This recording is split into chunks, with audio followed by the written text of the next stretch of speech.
लोकशाहीचा बुलंद आवाज, रिपब्लिकन वार्ता, महाराष्ट्र। गंगाखेड तालुक्यात 16,911 बालकांना पल्स पोलिओचे लसीकरण।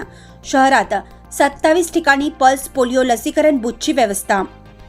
गंगाखेड तालुक्यात रविवार रोजी राबवण्यात आलेल्या लसीकरण मोहिमेअंतर्गत एकूण 16,911 बालकांना पल्स पोलिओ डोस देण्यात आला।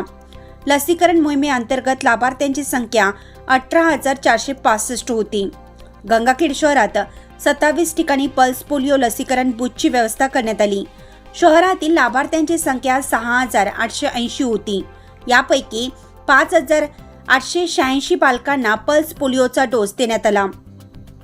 शहरातील 27 बूथवर 85 आरोग्य सेविका कर्मचारी होते। लाभार्थ्यांना मोबाईल करून बूथ पल्स पोलिओ डोस देण्यात आला। दिवसभर लसीकरण करण्यासाठी कर्मचारी मेहनत घेत होते, तर ग्रामीण भागात लाभार्थ्यांची संख्या 11,585 होती। यापैकी 11,025 बालकांना पल्स पोलिओचे लसीकरण करण्यात आले। रिपब्लिकन वार्ता महाराष्ट्र न्यूजसाठी गंगाखेड परभणी प्रतिनिधी राजकुमार मुंडे।